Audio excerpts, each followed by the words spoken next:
Hi, good afternoon. Welcome back to our next session.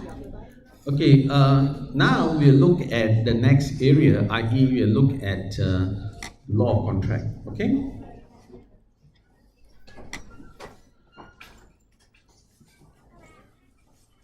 okay, now the first element which must exist in the contract is called offer. Offer is also called proposal. So the word offer and the word proposal means the same. The word offer and the word proposal means the same. Okay, so in the exam you can use these two words interchangeably. All right, the word offer, the word proposal means the same. So example of a simple offer. What if I ask you, do you want to buy this pen for $1? If I ask you, do you want to buy this pen for $1? This is an example of a simple offer. Okay.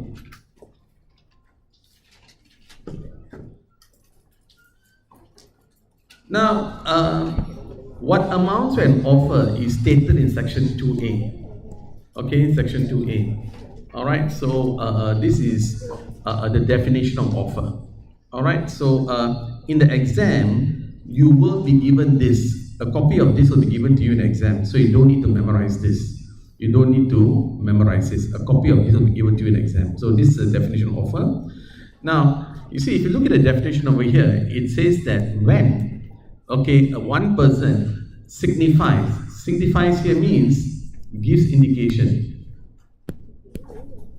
Okay,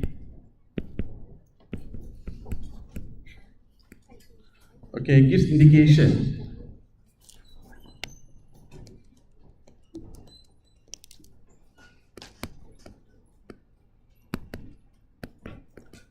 to another his willingness to do or abstain from doing with a view of obtaining assent. Assent means acceptance. Okay, he is said to have made a proposal. Proposal means offer. Now, you don't need to memorize this. A copy of this will be given to you in the exam. All right, so you don't have to memorize this. Okay, let's continue. Now, please take note where offers are concerned. Offers can be made verbally. Offers can be made in writing. Offers can also be made by conduct. All right, so just take note of it. Okay, now where offers are concerned, offers can be made to a specific individual. That means I make an offer to you alone.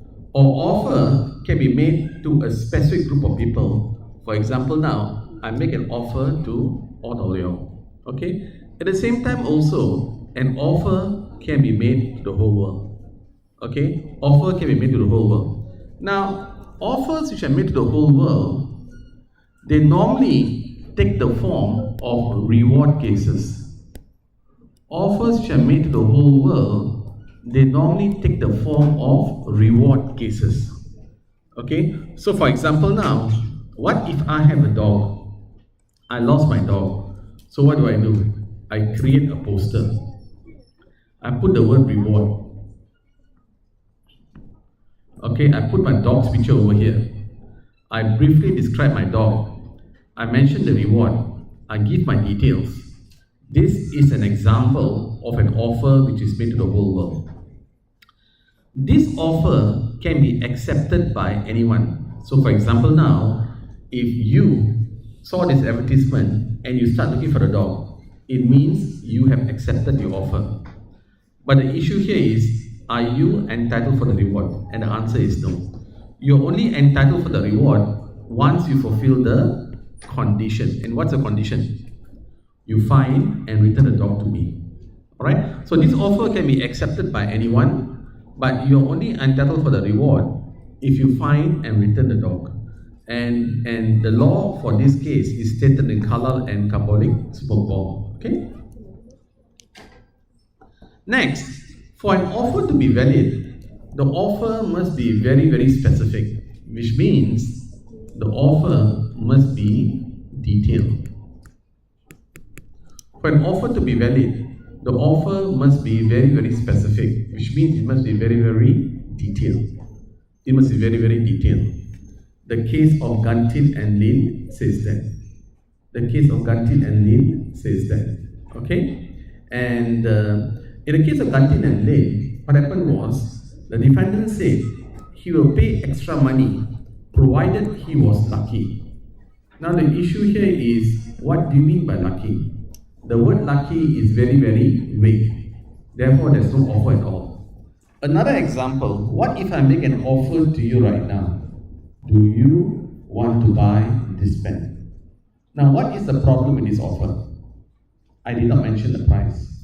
Therefore, the offer is not specific. There is no offer at all. Okay? Next, merely giving information is not an offer. So, for example, now if I tell you, this pen is for $100. If I tell you, this pen is for $100, am I trying to sell this pen to you? The answer is no. I'm just sharing information with you. Okay? Now, in the case of Harvey and Fassi, what happened was the plaintiff telegraphed the defendant and said, will you sell us bumper hall pen? Telegraph lowest cash price. The defendant replied, but when the defendant replied, he just said, lowest cash price, £900. But he did not say that he's willing to sell. He just said, lowest cash price, £900. He did not say that he's willing to sell. The plaintiff thought this is an offer and he tried to accept it. And the defendant refused to sell the bumper hall pen. The court held when the defendant said, okay, lowest cash price is £900. This is merely giving information. This is not an offer. Okay? However, if two parties are negotiating, each time the price is stated, okay, that could be an offer. So if we are negotiating, each time the price is mentioned, that is an offer. Okay? Okay, another thing I want you all to know is, I want you all to know what is an invitation to trade.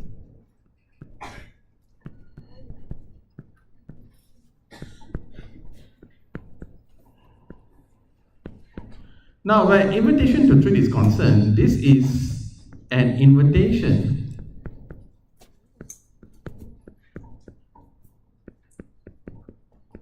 to people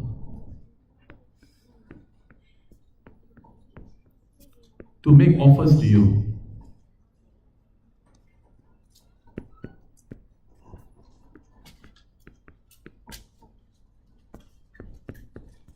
Okay, so an invitation to trade is an invitation to people to make offers to you.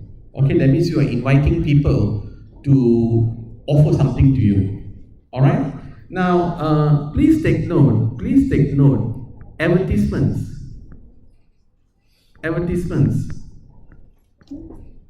Now, normal advertisements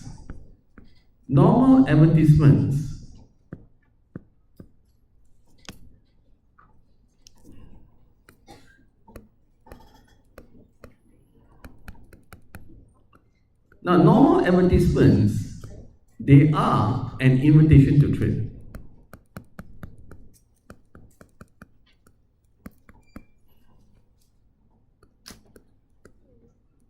Okay, the case of Majuda and attorney says that.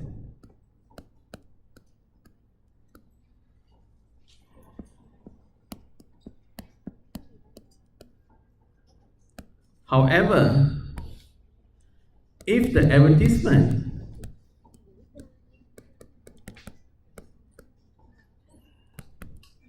offers a reward,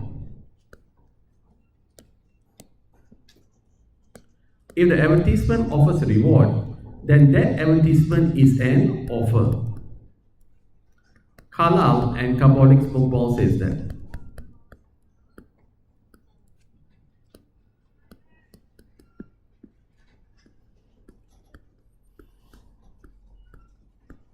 Okay, so please take note, normal advertisements, you see advertisements in the newspaper, advertisements, okay, what they call that in the internet, okay, advertisements on the billboard. All these are normal advertisements. Normal advertisements, they are an invitation to trade.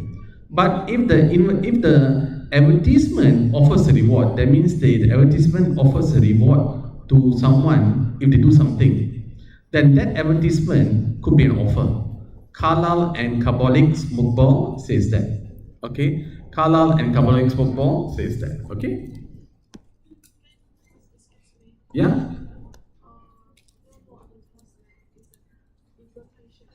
Yeah. Pardon? Okay. Normal advertisements, they are an invitation to trade. Majunda, Magun, is blocked, is it? Majunda and Anthony. Let me make your life easier.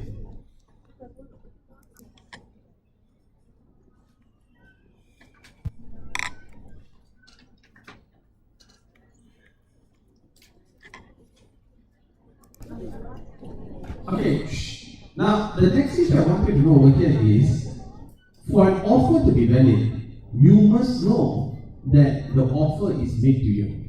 So for example now, if I make an offer to you, for this offer to be valid, okay, you must know that I'm making an offer to you. If I make an offer to you, and you don't even know that I'm making an offer to you, there is no offer at all. Offer must be communicated. So if I make an offer to you, for this offer to be valid, you must know that I'm making an offer to you. If I make an offer to you, and you don't even know that I'm making an offer to you, there is no offer at all. Section 4, subsection 1 says that offer must be communicated. So if I make an offer to you, for this offer to be valid, you must know I am making an offer to you. Okay? If I make an offer to you and you don't even know that I'm making an offer to you, there is no offer at all. Section 4, subsection 1 says that. Okay? Now the same thing is also stated. The same thing is also stated in Section 3 also says the same thing. Huh? Section 3 also says the same thing. Okay? Next, if I make an offer to you and I change my mind, can I withdraw the offer? Can I cancel the offer? Now, withdrawing the offer or cancelling the offer is called revocation. Please take note, an offer can be revoked at any time, provided it is done before acceptance. So please take note, offer can be revoked at any time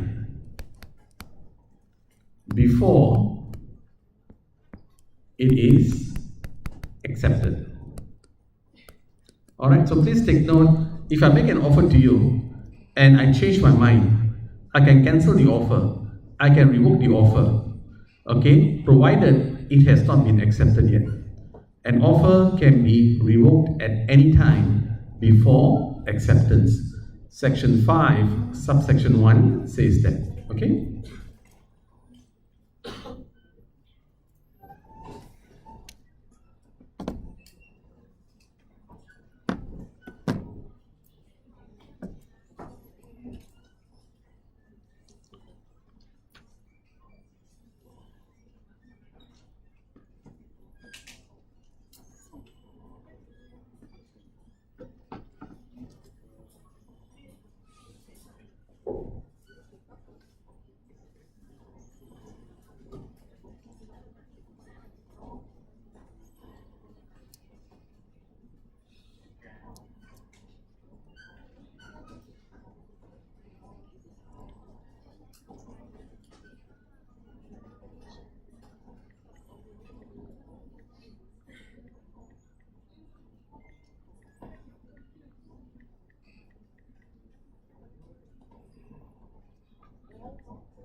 Okay.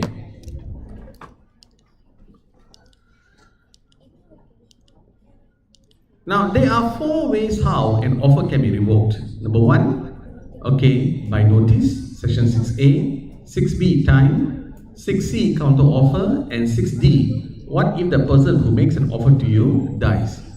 Now, the first way how an offer can be revoked is by notice. So, in other words, if I make an offer to you and I change my mind and I want to cancel my offer, I can do that. But I must tell you that I am revoking my offer. So if I want to revoke my offer, I must tell you that I am revoking the offer. Section 6A says that. Section 6A says that. Next, if I make an offer to you, the second way how an offer can be revoked is under section 6B, which talks about time. Now, sometimes when an offer is made, the person who makes an offer to you may tell you how long will the offer remain open. So, for example, now I make an offer to you. Do you want to buy my pen for $1? And I give you 1 hour to decide. Now, if you don't tell me anything within 1 hour, after 1 hour, the offer will be revoked. So if I make an offer to you and I tell you how long the offer remain open, then the offer remain open for that duration of time. And once the time expires, the offer will be revoked.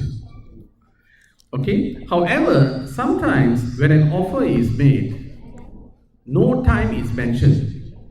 I make an offer to you, but I don't tell you how long the offer will remain open. I make an offer to you and I don't tell you how long the offer will remain open. If that's the case, then the offer will remain open for a reasonable time. Now, what do you mean by reasonable time? What do you mean by reasonable time? You have to look at the subject matter of the contract. That means, what am I selling you? What am I selling you? Okay, if I'm selling you vegetables and vegetables can only last for 1 week, then if I make an offer to you and I don't tell you how long the offer will remain open, since the vegetables can only last for 1 week, the offer is only for 1 week. Okay.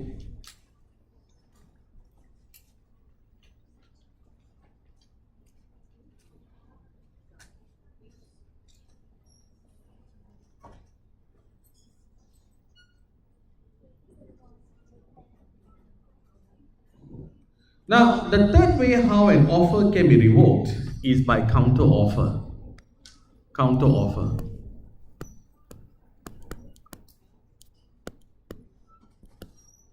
So, for example, now, okay, what if I make an offer to you?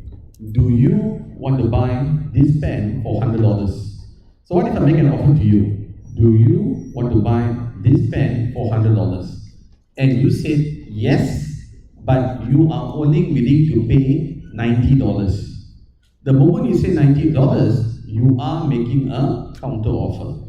And once it's a counter offer, the original offer of $100 is revoked. It does not exist anymore. It does not exist anymore. Okay? And the final one over here is, okay, section 6D. Now, what if the person who makes an offer to you either dies or becomes mad? What if the person who makes an offer to you either dies or becomes mad before you would accept the offer? In this kind of situation, you have to see what kind of contract is this. If this is a contract of personal service, so for example now, what if somebody made an offer to you to do a painting for you? This guy is a painter. He made an offer to do a painting for you. But before you could accept the offer, he dies. The person is dead. Can a dead person do painting for you? No. Offer is revoked. For other type of contracts, for example, okay, sale of a car, okay, sale of a laptop, sale of a handphone. If somebody makes an offer to you and he dies, before you could accept the offer. Okay, the issue here is, do you know the person is dead? If you know the person is dead, offer is revoked. If you do not know the person is dead, then the offer is still open. If you accept, there is a contract. If you reject, there's no contract. Okay? Yeah?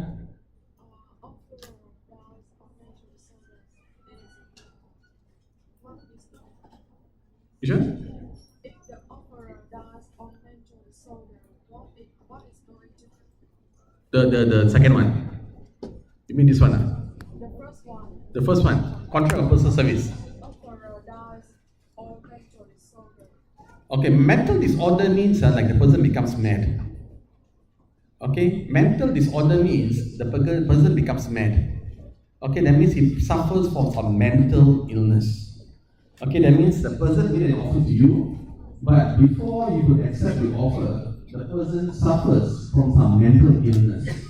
Okay, if that's the case, then what happens to the offer? If you're talking about a contract of personal service, what if this guy is a painter? What if this guy is a painter? He made an offer to do a painting for you. But before you could accept the offer, the person dies. Since the person is dead, offer revoked. For other type of contracts, for example, sale of a car, this person makes an offer to you. But before you could accept the offer, he dies. In this situation, the issue here is, do you know that the person is dead? If you know the person is dead, then the offer is revoked. But if you do not know the person is dead, okay, then the offer is still open. If you accept, there is a contract.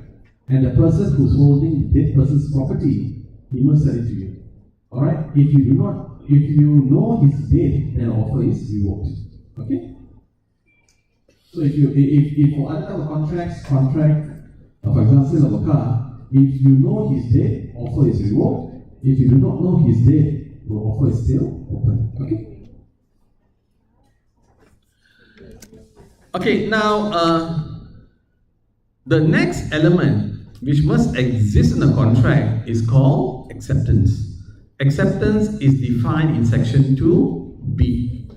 Alright? Now please take note, acceptance can be made by conduct, acceptance can be made orally, and of course, acceptance can be made in writing. Now, example of acceptance by conduct is Kalal and Kabbalik spoke kind of scenario, i.e. reward cases. Reward cases. Okay, like what if I lost my dog? I put up an advertisement offering a reward to anyone who finds and returns my dog. The moment you start looking for the dog, your conduct of looking for the dog shows that you have accepted the offer. Carlyle and Kabbalik's football says that. Okay?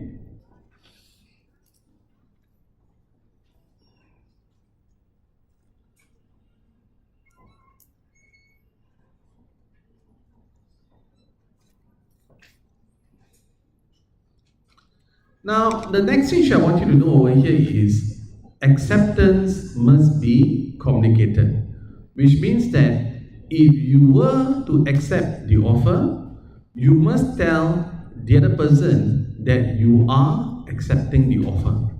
Alright? So if I make an offer to you, and if you were to accept my offer, you must tell me that you are accepting the offer.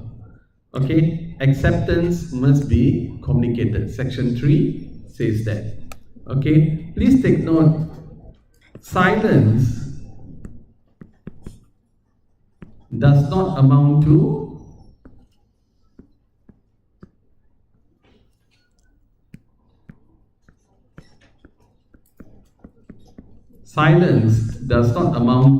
acceptance. Silence doesn't amount to acceptance. Okay? So for example now, what if I make an offer to you right now? Do you want to buy my pen for $100? What if you say nothing, you just stare at me? Does that mean you're accepting the offer? The answer is no. Okay? For there to be acceptance, you must tell me you are accepting the offer. You must give me some indication you are accepting my offer. Silence does not amount to acceptance. Now, in the case of Philtops and Bentley, okay, an uncle made an offer to buy his nephew's horse. Uncle made an offer to buy the nephew's horse. And he told the nephew, if I hear nothing about him, I consider him to be mine at that price. So the uncle made an offer to buy the nephew's horse. And he told the nephew, if you say nothing, I assume that you have accepted the offer. The nephew did not reply. The uncle thought the nephew's silence is acceptance. Then the nephew refused to give the horse. Uncle sued. The court held in this case, okay, when the nephew did not say anything, it means he did not accept the offer. Silence does not amount to acceptance. Okay? Now, this law has one exception, i.e. the postal rule of acceptance. Now, if you were to accept the offer, all right, what if you were to accept the offer by posting a letter? If you were to accept the offer by posting the letter, then acceptance takes place the moment the letter is posted, provided the letter is correctly stamped and correctly addressed. Okay?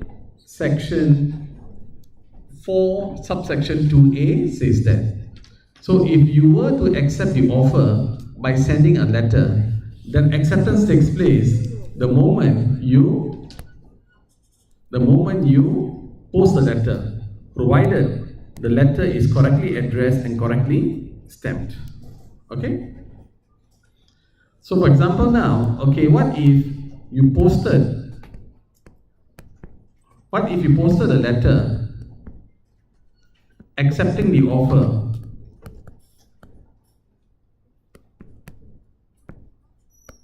on the 2nd of April? Okay, letter received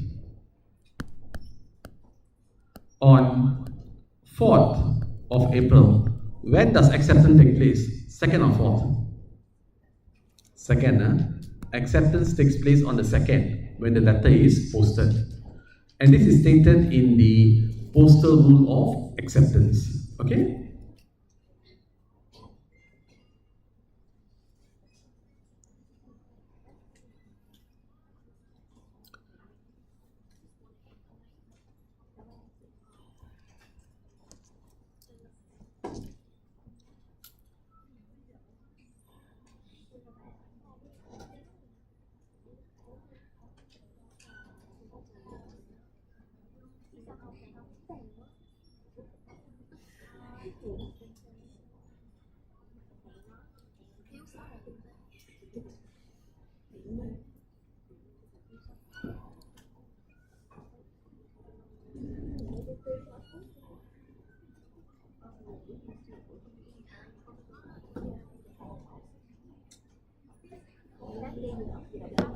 Okay, now the last one over here is the postal rule of revocation.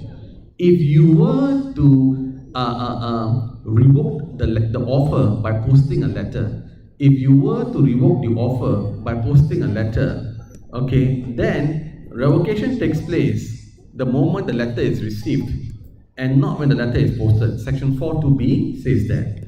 So for example now, you posted a letter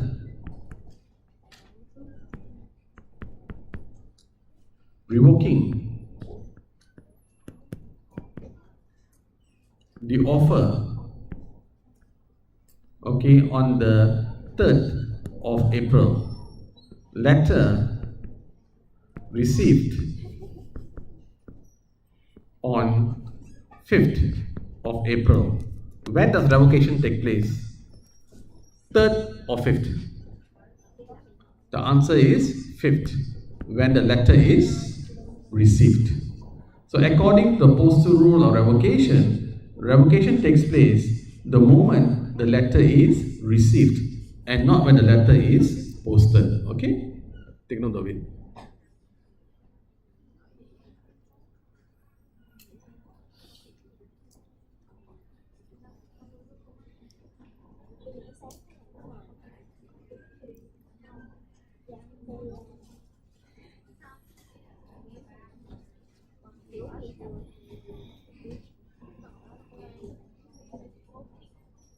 All right. So with this, we have finished with offer and acceptance. Okay. For this chapter, you only need to know this much. For this chapter, you only need to know this much. Okay. You don't need to know anything beyond this. Okay. So shall we look at some questions? Okay. So let's look at some questions.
Okay, what I want you to do now is, can you quickly read through these 5 questions, then we can do it together?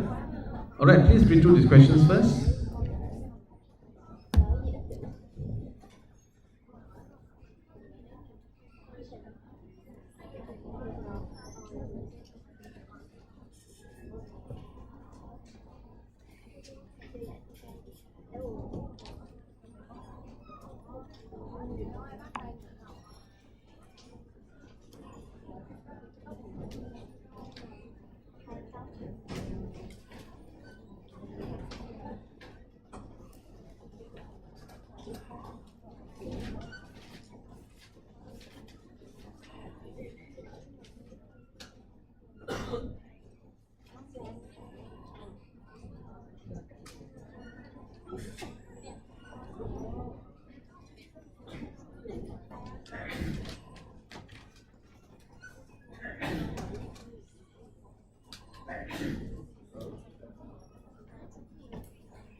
Okay, now guys, let's look at the first question. Please read through.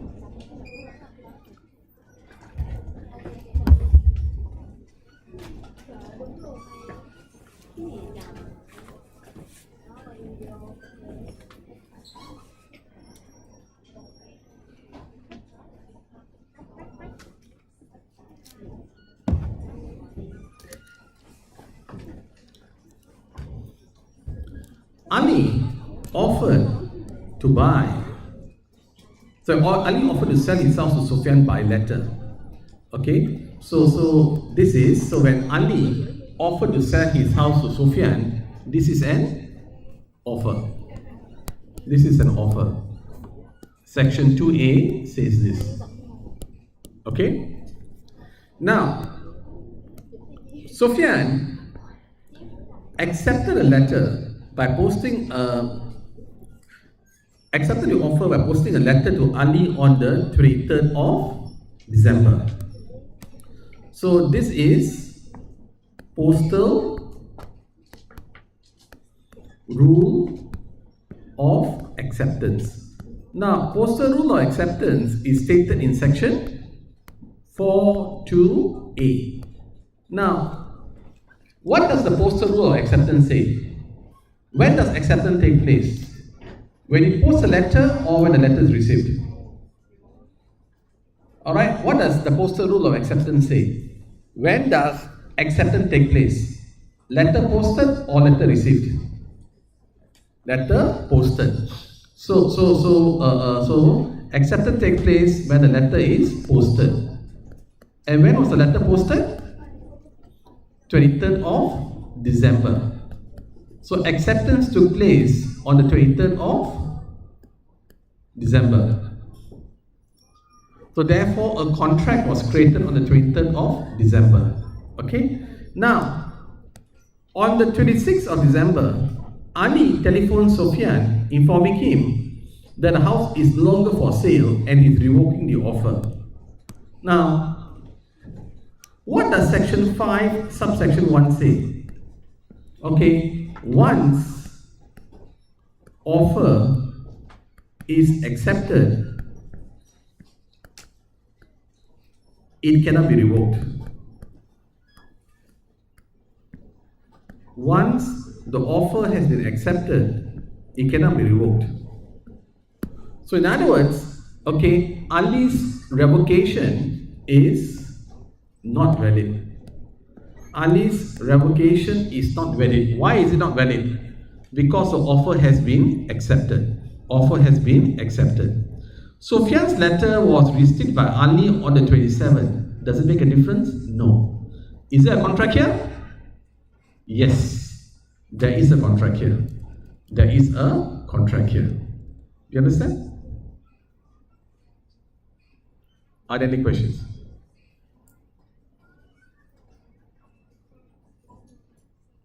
So remember, when Ali posted a letter, that is an offer. Okay? And Sufyan accepted the offer by posting a letter on the 23rd. This is the postal rule of acceptance. According to the postal rule of acceptance, offer is accepted once the letter is posted. So the offer was accepted on the 23rd. On the 26th, Ali telephoned Sufyan, okay, revoking the offer. This revocation is not effective because the offer has been accepted on the 23rd. Section 5, subsection 1 says that. Okay, so therefore there is a contract. Sufyan's letter was only received on the 27th, it does not matter. Because offer accepted when the letter is posted on the 23rd. Okay?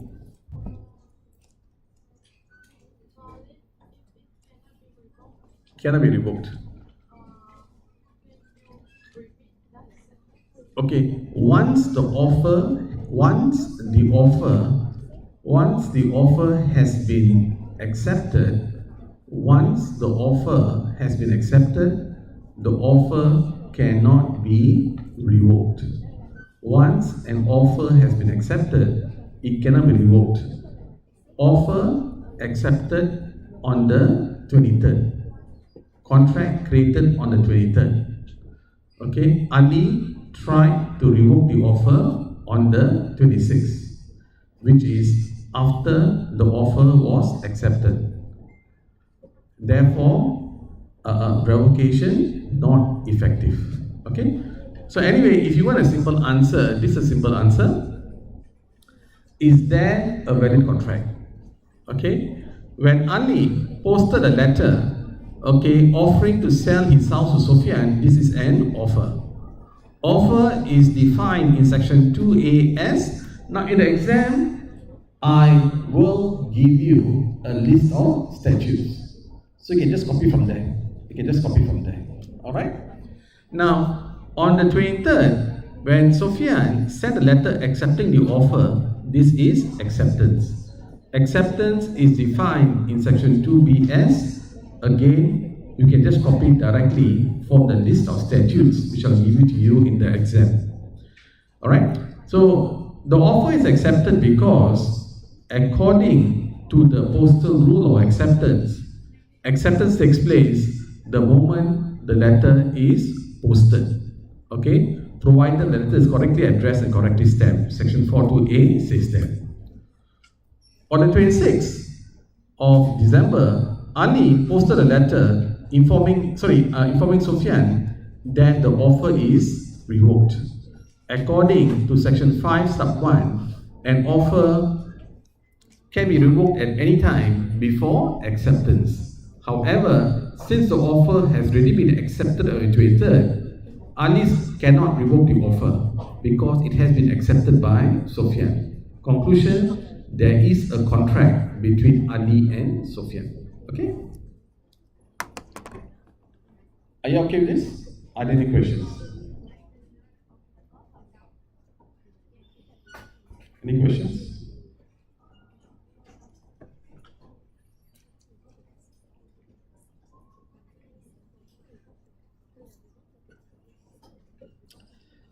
For exam purposes, section 2A, section 2B, section 42A, section 5 sub 1, you don't need to memorize. I'll give it to you in a piece of paper. Everything will be there.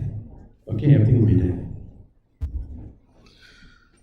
Alright, now, why don't you take a short break? Let's take a 10 minutes break. When we come back, we will look at the rest of the questions. Okay, so let's take a short break. When we come back, we'll look at the rest of the questions. Okay?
Okay, guys, we're ready. Shall we look at the next question? Please read through. T advertised his speedboat in a newspaper for 400,000. What is this? What do you call this? This is an invitation to trade.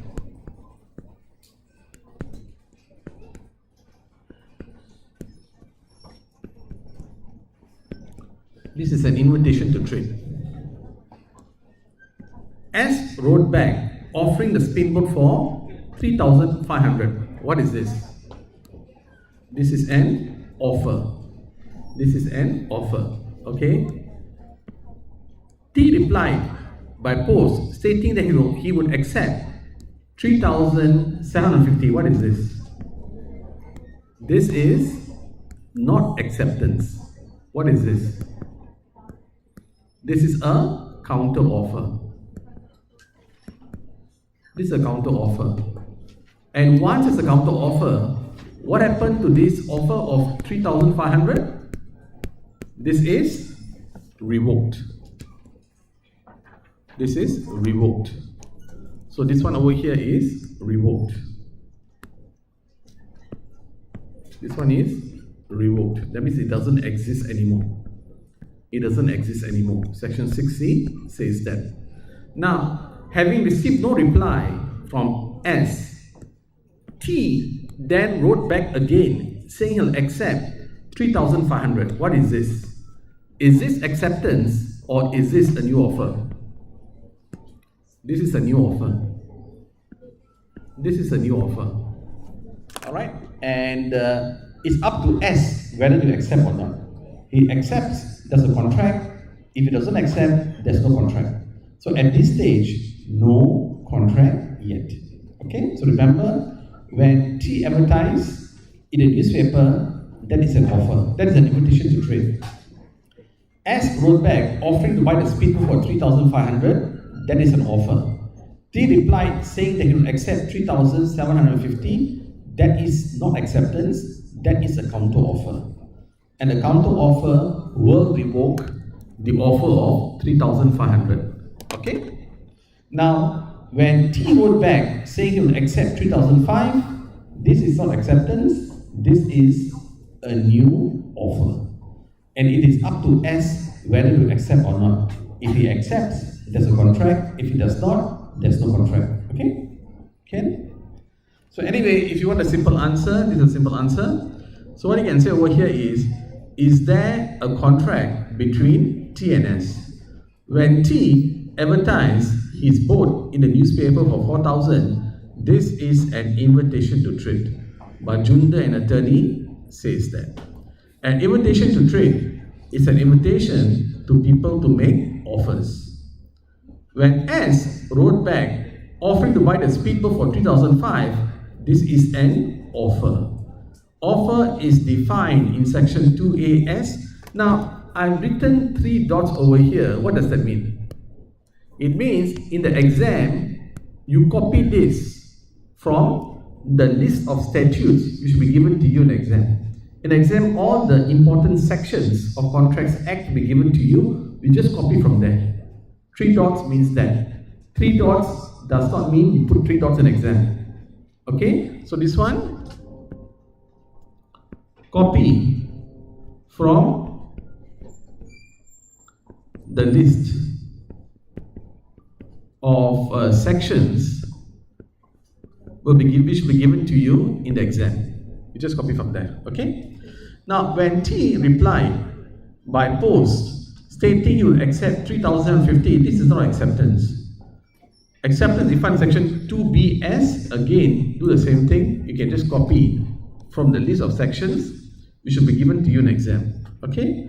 Acceptance must be absolute and unqualified. Section 7A says that. Alright, over here, this acceptance is not absolute and is qualified because he is only willing to accept the offer provided the price increase to 3,750. This is actually a counter offer. The counter offer will revoke the original offer. That means the original offer of 3,500 does not exist anymore.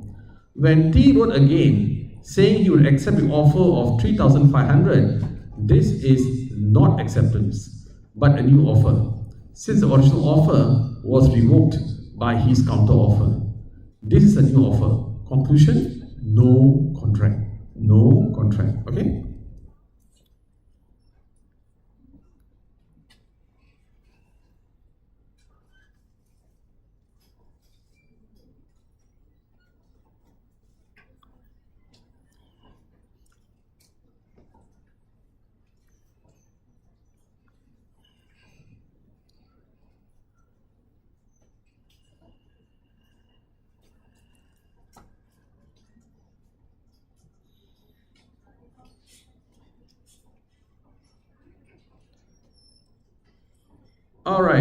If you're ready, shall we start? Shall we continue? Now look at the next question. Please read through.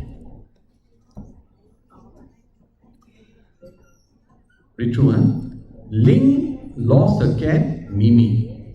She put a poster around her housing estate, offering a reward to anyone who returns Mimi to her. Now what is this actually? Is this an invitation to trade or is this an offer? Okay, now remember, the poster offers a reward. Alright, if the poster offers a reward, this poster is an offer. Which case says that? Halal and carbonic smoke bomb.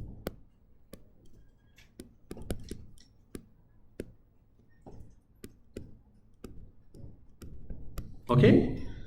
Ram, who knows Ling and her cat, found Mimi. He immediately went to Ling's house and returned the cat. Ram was completely unaware of the reward. That means Ram did not know of the offer. He found the cat and he returned it. Today, Ram was walking in his housing estate and he saw the poster put by Ling offering the reward. He immediately went to Ling's house demanding the reward. Ling refused to give any, advised Ram. So over here, Ling lost a cat. She put a poster around the housing estate, offering a reward. Ram found the cat, he returned the cat, but he did not know of the offer. Okay, now Ram knows of the offer. The issue here is he entitled of the reward? Is he entitled for the reward? Yes or no? What does section 4, subsection 1 say? If you do not know of the offer is not valid where you are concerned. Okay? And since Ram did not know of the offer is not valid where Ram is concerned. So therefore, there's nothing for Ram to accept. And he's not entitled for the reward. Okay? So when Ram found the cat, he did not know of the poster. He did not know of the offer. So therefore, the offer is not valid where Ram is concerned. Okay? So therefore, since the offer is not valid where Ram is concerned, there's nothing for him to accept. And there's no contract. Ram is not entitled to the reward. Do you understand? Okay?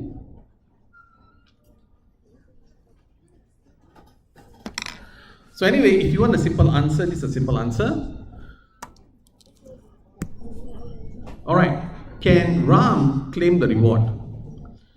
When Ling put the poster, this is an offer. Kalal's case says that. Offer is defined in section 2A, Contracts Act 1950 as, you can just copy this from the list of statutes, list of sections which usually given to you in exam. Acceptance is defined in section 2B. Again, you just copy from the list of sections which will be given to you in exam. On the facts, Ram had no knowledge of the reward when he returned the cat. As such, he may not be entitled for the reward. Section 4, subsection 1 says, offer is communicated when it is brought to the knowledge of the offeree. Thus, since Ram had no knowledge of the reward when he returned the cat to Ling, the offer is not valid as far as he is concerned. Section 4, subsection 1 says that. As such, there is nothing for Ram to accept and he is not entitled for the reward. Conclusion, Ram cannot claim the reward. Okay?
All right. If you're ready, shall we continue? Okay, look at the next question. On the 1st of August, Sami received a written offer from Chong for the purchase of Sami's antique gramophone for the sum of 15,000 ringgit. What is this? What do you call this? This is an offer. This is an offer. The letter expressly stated that if Sami did not reply in 2 weeks, Chong would presume that Sami has accepted the offer. Is this valid? Is this valid? Please take note, this is not valid. Why? Silence does not amount to acceptance. Section 3 says that, and also the case of Philthouse and Bentley says that.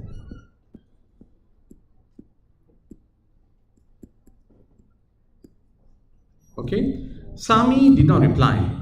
Chong now claims there is a contract between him and Sami. Sami wishes to know his legal position.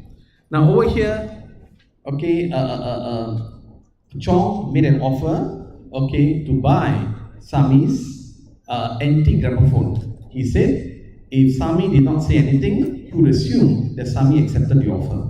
Sami did not say anything. Is there a contract here? The answer is no. When Sami did not reply, it does not mean that he accepted the offer. Alright, because silence does not amount to acceptance. Silence doesn't amount to acceptance. So when Sami did not reply, it does not mean that he accepted the offer, because silence does not amount to acceptance. Alright, for there to be acceptance, you must say that you are accepting the offer. You must give some indication that you are accepting the offer. Silence does not amount to acceptance. Okay?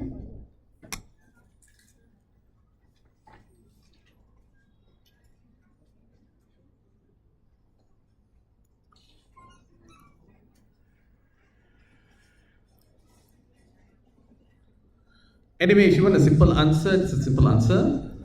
Okay. Is there a valid contract between Sami and Chong?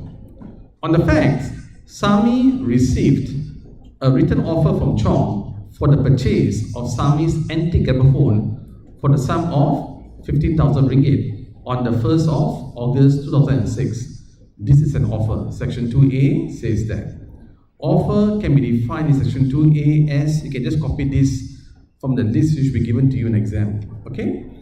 In that letter, Chong stated that if he did not hear from Sami within 2 weeks, he would assume that Sami accepted the offer. Chong cannot assume so, because according to Philthouse and Bentley, silence does not amount to acceptance. Acceptance is defined in section 2B as, you can just copy from the list which will be given to you in the exam. Thus, so when Sami did not respond within 2 weeks, this was not acceptance. Conclusion, no contract. Conclusion, no contract. Okay?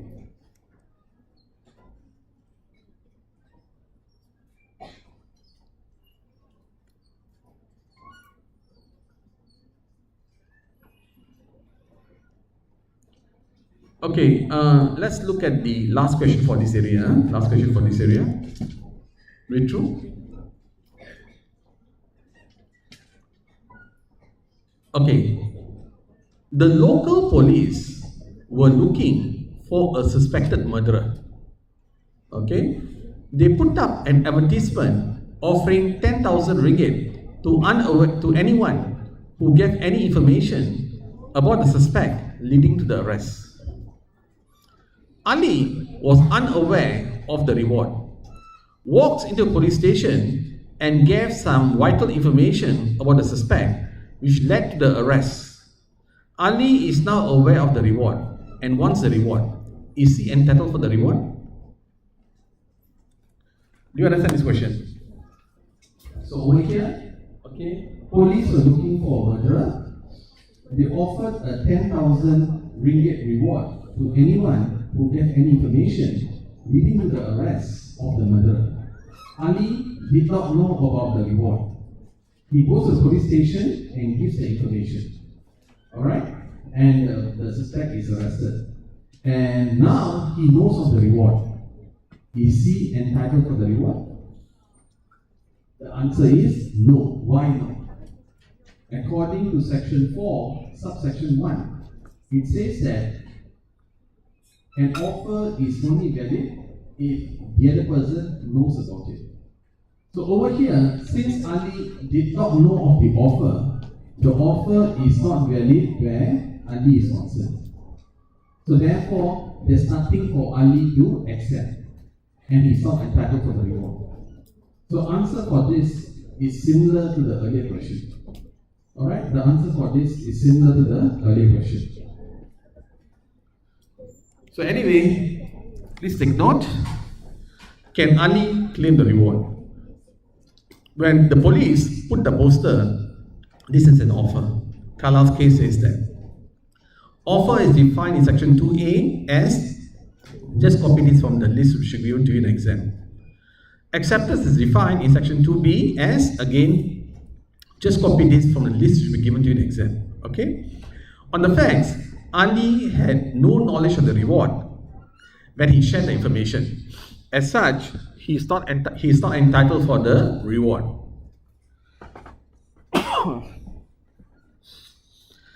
Section 4 subsection 1 says that an offer is communicated when it is brought to the knowledge of the offeree. Thus, since Ali had no knowledge of the reward when he gave the information, the offer is not valid as far as he is concerned. Section 4 subsection 1 says that. As such, there's nothing for Ali to accept, and he's not entitled for the reward. Conclusion, Ali cannot claim the reward. Okay? Are you okay with this? Alright, if you're done with this, okay, we finish with this. Now let's look at the last part which is important for your exam. Let's look at the last part which is important for exam, i.e. we are looking at consideration.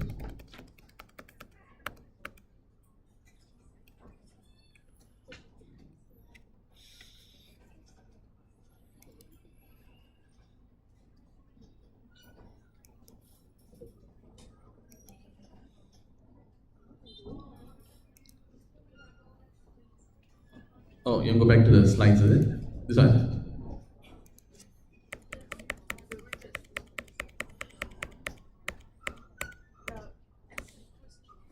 Essay question, okay. This one. We'll be doing this in a short while. We'll do this in a short while. Let's look at past consideration first, then we'll look at this, okay?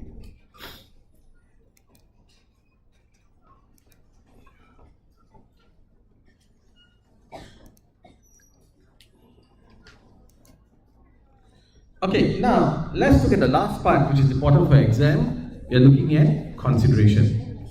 Now, where consideration is concerned, consideration refers to what is exchanged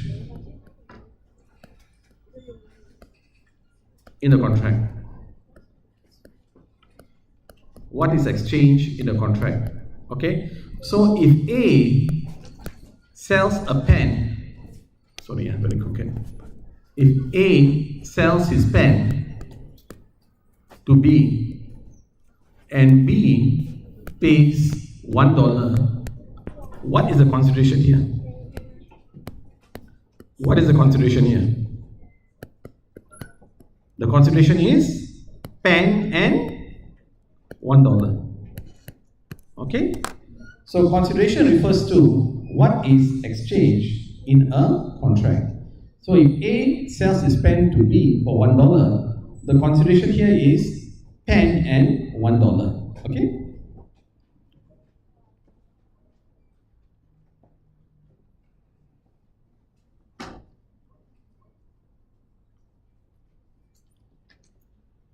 Okay, now, if you refer, consideration is defined in section 2D as when, at the desire of the promisor, the promisee, or any other person, number one, has done or abstained from doing. Now you can you see the word has done, abstain from doing. This is written in past tense. This is called past consideration.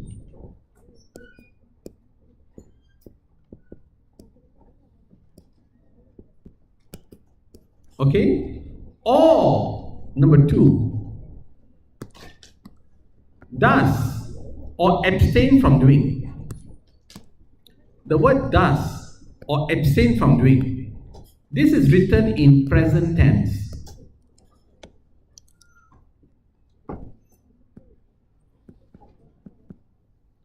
This is written in present tense. This is called executed consideration.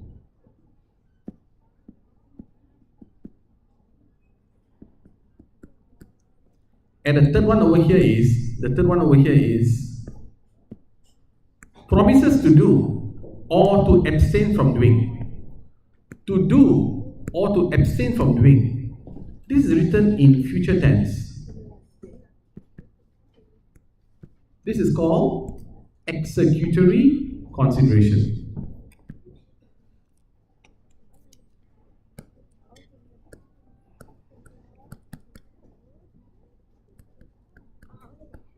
So you can see from here, based on the definition of consideration given in section 2D, there are three types of consideration: past, present, and future.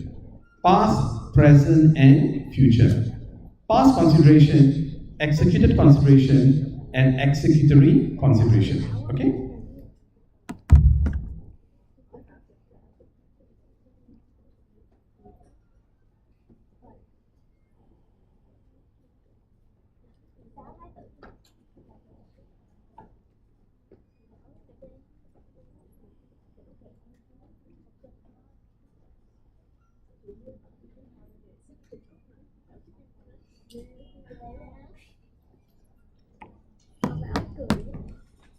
Okay, so you can see from here, there are three types of consideration: past, present, and future. Yes? Executory consideration. I'll show you the next slide. Okay? Over here, can you see executory consideration? That's the one. Okay?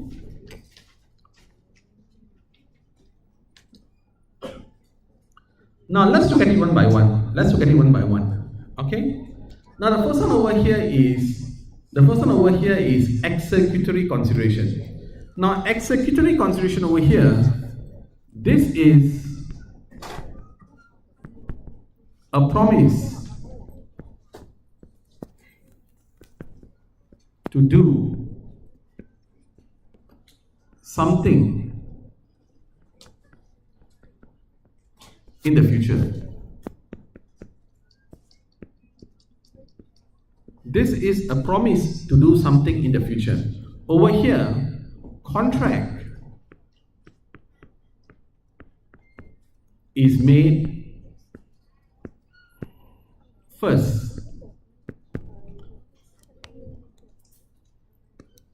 Performance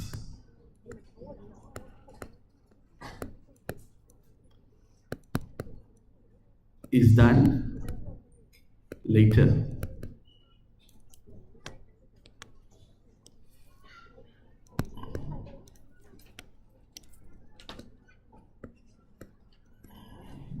So executory consideration over here, this is contract made first, performance done later. Now, can you give me an example of a situation where contract made first, performance is done later? Can you give me an example?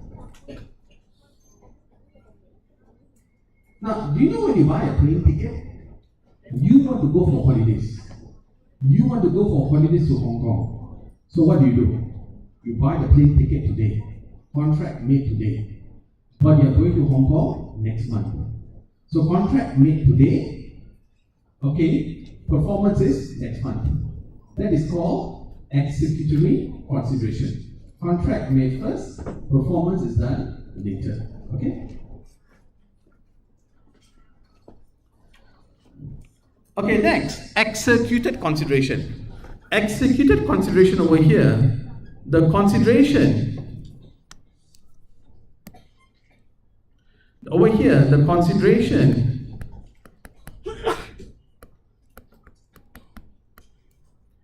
is exchanged on the spot.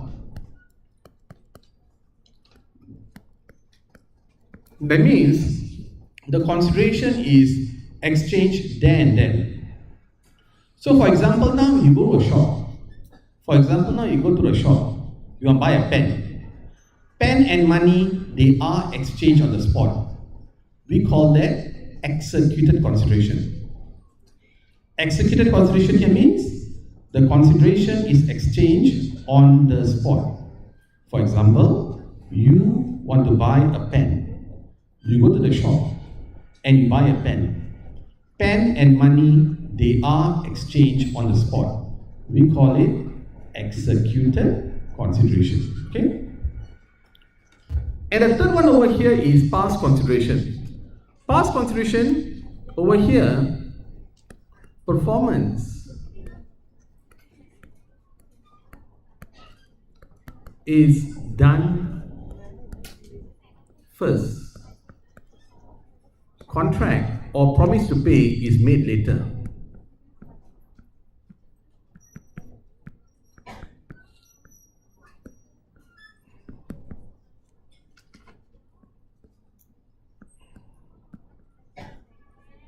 Okay, so past consideration over here, performance is done first.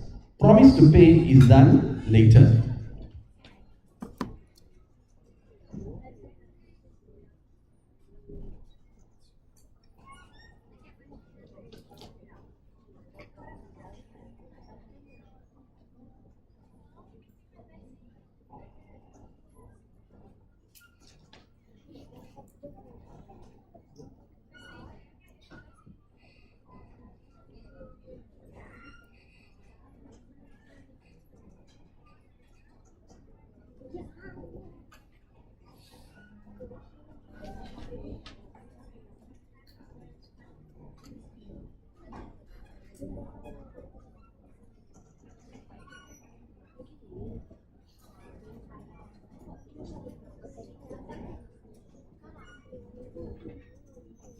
Okay, now where past consideration is concerned, there are two types.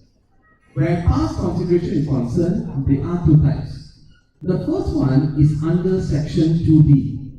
Now, if you refer to section 2D, they have used the word desire. They have used the word desire.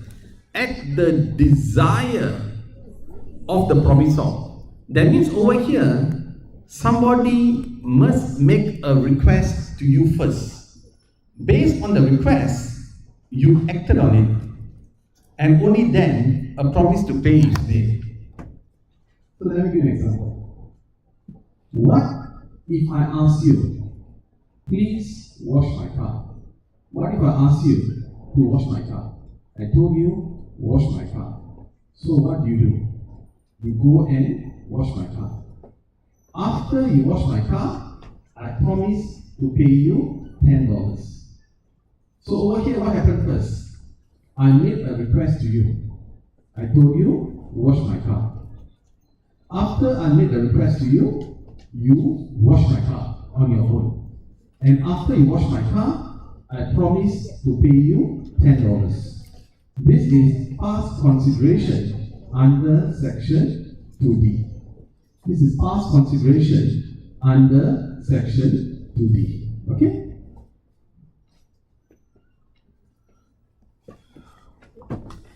Now, the second one over here is past consideration under section 26B and illustration C to section 26. Now, if you refer to section 26B, it says that it is a promise to compensate a person who has voluntarily done something for another. And illustration C has given one example. A finds B's purse, gives it to him. B promises to give him $50. This is a contract. So under the second one over here, you voluntarily did something for another. You voluntarily did something for another. After you did something for another, that person promised to pay you some money. This is under section 26B. So for example now, what if today, after class, you are walking back home, you found a wallet, you open the wallet, the person's address is written inside. So what do? You take the wallet and you go and return to him. So what did you do first? You return the wallet. You return the wallet voluntarily. After you return the wallet, that person promised to pay you $100. This is past consideration under section 26B. Over here, this person must have voluntarily done something for another. Okay?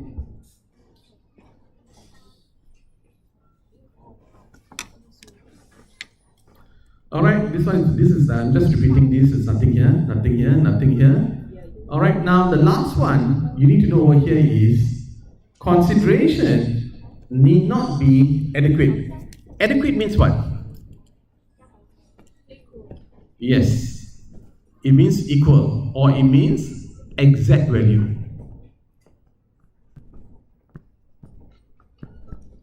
Sufficient means any value. So what does it say? Consideration doesn't need to be of exact value.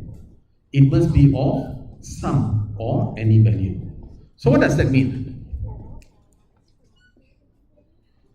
If this pen is worth $100, if this pen is worth $100, for there to be a contract, I can sell it to you at any price. It does not matter. It is not necessary for me to sell it to you for $100. I can sell it to you for $100, $200. I can even sell it to you for $10. I can even sell it to you for $1. There will still be a contract. Okay? So this is stated in explanation 2 to section 26, which says that an agreement is not void merely because the consideration is inadequate. An example is given in illustration F to section 26 that says that A agrees to sell a horse worth $1,000 for $10. The horse is worth $1,000. It is sold for $10. There is a contract here, even though the horse is sold at a lower price. Okay? This one you don't need to know, alright? And with this, we are finished with this. Alright, now let's look at some easy questions before we call it a day. Okay?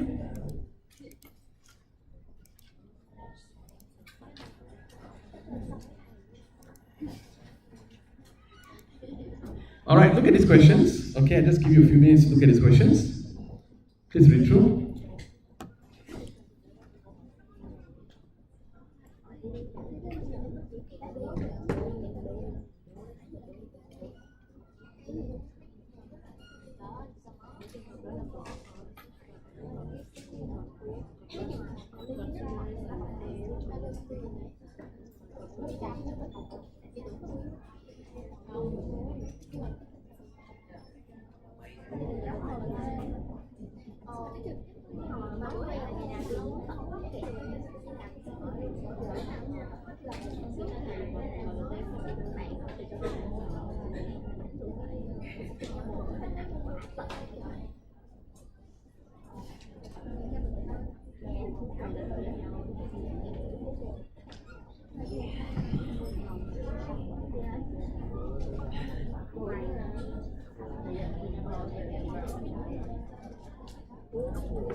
Okay, let's look at the question. The first one. Identify and explain any 5 elements of a contract. Now, I did not do this with you all earlier, okay, but just for information, okay, these are elements of a contract: offer, acceptance, consideration, intention to create legal relations, legality, capacity, and formality. All right, now, I did not do this with you all earlier, but just for your information, these are the elements. Okay, these are the elements. Okay.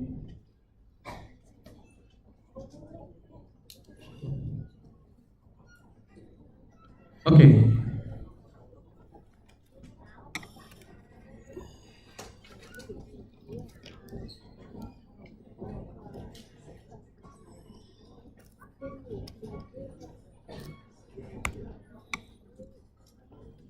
Okay, look at the next question.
Okay, look at this question.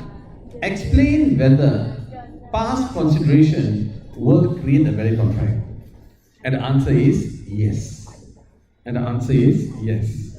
Please take note, past consideration will create a valid contract. Past consideration refers to a situation where the performance is done first, promise to pay is done later. And this is stated in section 2D, 26B, and last section C to section 26. Okay? So let's take note of it.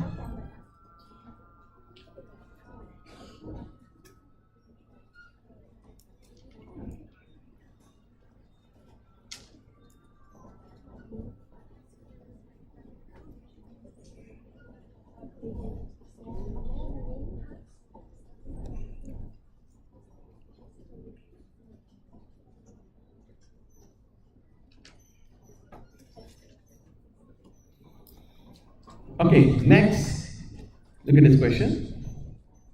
Explain three types of consideration. Explain three types of consideration. Okay, again, the answer is very simple. These are the three types. You need to explain each one of these. Executed means what? Yeah, it means the consideration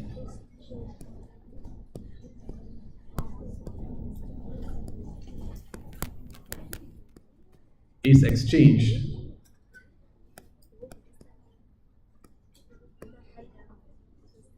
on the spot.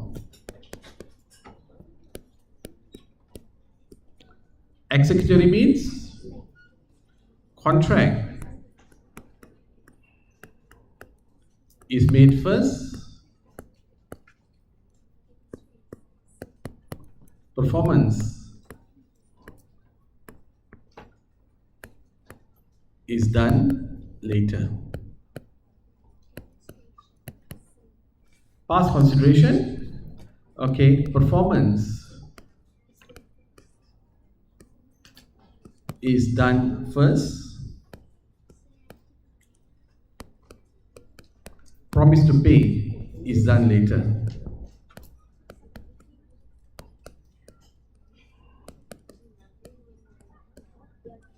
Okay, so this is a simple question. All right, so what you need to do is just briefly explain each one of these. Okay.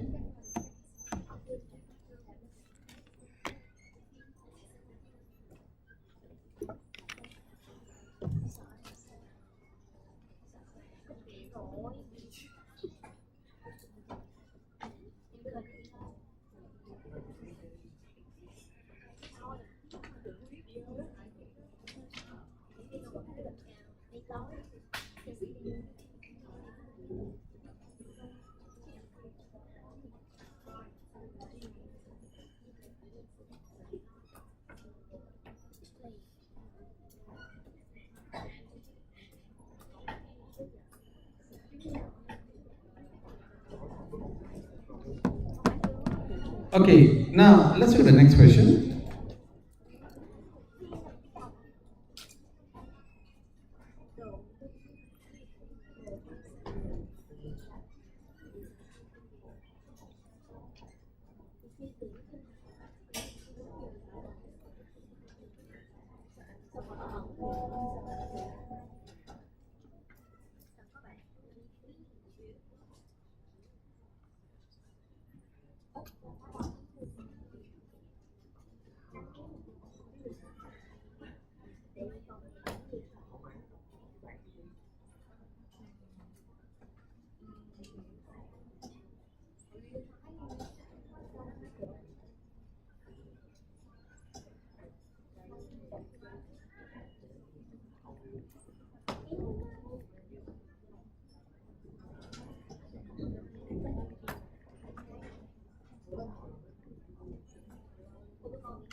Okay, next.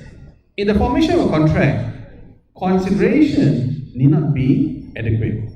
Consideration need not be adequate. Okay, so if you want a simple answer, this is a simple answer. Okay, under Malaysian law, consideration need not be adequate but must be sufficient, which means that uh, uh, uh, when two items are exchanged in a contract, the value of both the items need not be the same. One can be worth more than the other. This is stated in explanation 2 to section 26, which says that agreement is not valid merely because the consideration is inadequate. Illustration F to section 26 gives an example. A agrees to sell a horse worth 10,000 for $10. The agreement is a contract notwithstanding the inadequacy of the consideration. Okay, simple answer like this.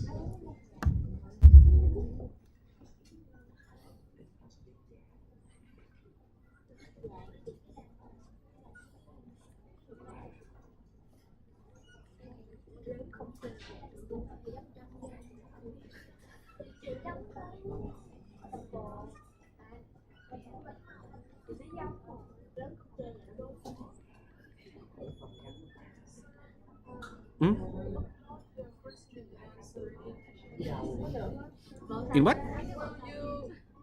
You Yes.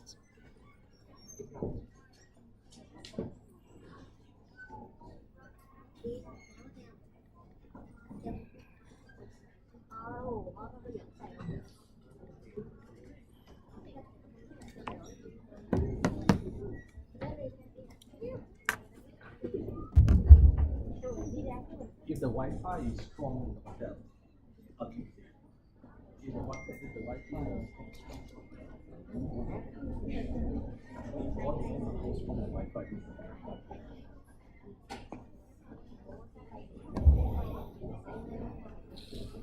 Okay, now this is the last question. This is the last question.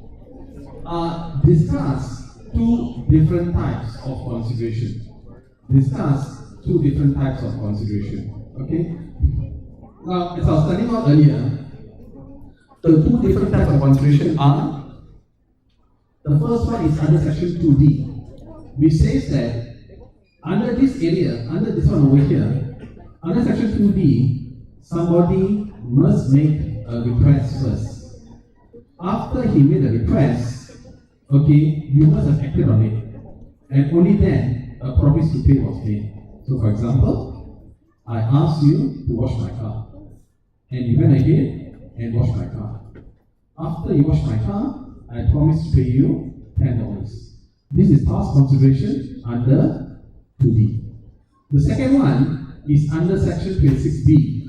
Over here, you must have voluntarily done something for another.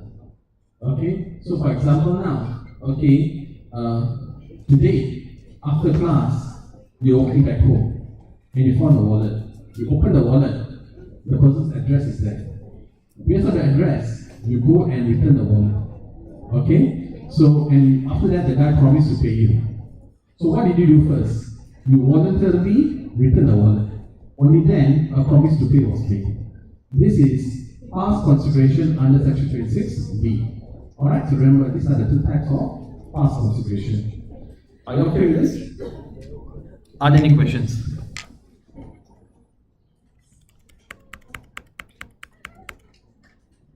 Okay, with this, we have finished with all the areas. So you only need to know this much for your midterm exam. All right, those areas which I did not do means it is not coming out in the exam. Okay, those areas which I did not do is not coming out in the exam. Only focus on what I did in class. Only this is coming up. Nothing beyond this. Okay, I will upload the slide with the answer, okay, later. At the same time also, I will upload the recording into HLMS also. Alright? If you have any questions, please do not hesitate to contact me through email. Alright, so if there's anything you need to ask, you can always email to me. Alright, thank you so much. Alright, good luck in your midterm exam, and I'll see you all during the final revision. Thank you.